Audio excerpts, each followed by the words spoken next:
You have pharmacists at Walgreens and CVS planning to walk off the job early next week. Former Walgreens employee Shane Jerominski is one of the many who's spearheading the strikes. Shane is now serving as an independent pharmacist after a career where he worked at Walgreens, then Target and CVS. And Shane joins us now. Shane, thank you so much for taking the time to speak with us. Give us a sense of what you and other pharmacists are looking to achieve by walking off the job. Yeah, so the main concern for pharmacists is not their rates of pay, but the ability to be able to be insured hours for technicians and to have better working conditions across the board and pay for technicians. Our technicians are the backbone of every pharmacy. When you walk into a store, you might see 6 people behind the counter, if you're lucky, if you're in a well-staffed store. That's not the case all the time, but most of those people behind the counter are technicians, and they're making just as much as fast food employees in most places. So in order to retain that top talent, we really need to have technicians have a better rate of pay. Yeah, I think 6 is pretty generous. Usually I see maybe one person who's overworked. Can you describe, Shane, what a typical day looks like for a pharmacist, a technician at Walgreens versus, say, 5 years ago?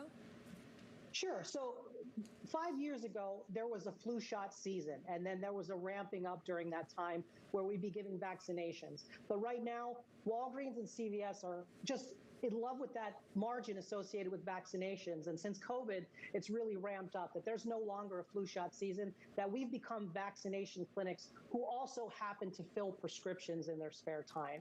So technicians are there trying to get those prescriptions out the door, but at the same time, processing vaccinations, working with insurance companies to make sure that things are covered. All of this while answering the phones and doing all these other tasks that help with the margins for Walgreens and CVS, but they're not focused on the 2 things that we're supposed to be doing, giving vaccinations and safely and accurately checking prescriptions for patients. Is there a sense here, Shane, when we talk about kind of what the pharmaceutical industry has sort of evolved into, I mean the pharmacists, I should say, industry has sort of evolved into with some of those issues that you just talked about, is there any sort of sense here that if this continues to move in the direction that maybe ends up bolstering the independent pharmacists in a way that they actually kind of reassert the role that, quite frankly, they had in most of our lives a couple of decades ago and beyond?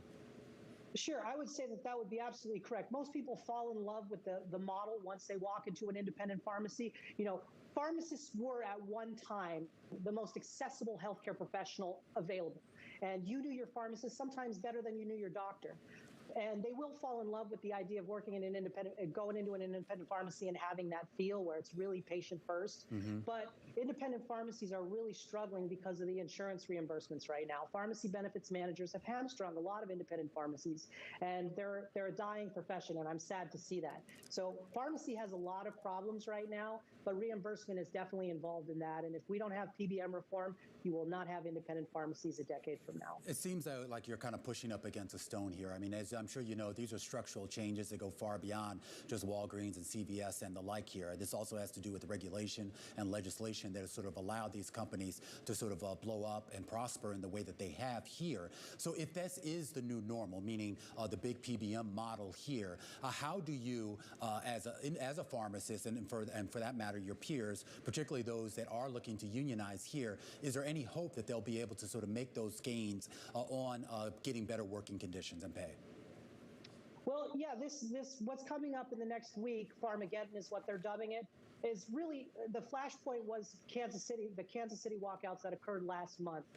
24 CVS pharmacies within the Target channel in Kansas City got together, and they were really upset because Target is the lowliest of the low in CVS because they have a smaller amount of prescription volume, so they're last on the list of priorities for a company like CVS. And even though those stores are open for 64 hours, they've only been given 20 hours of technician help. So essentially, that's the pharmacists by themselves. That 6 number that I threw out at the beginning is way, way out of range for those Target pharmacies. They were actually operating with just a pharmacist behind the counter for most of the time that they're open.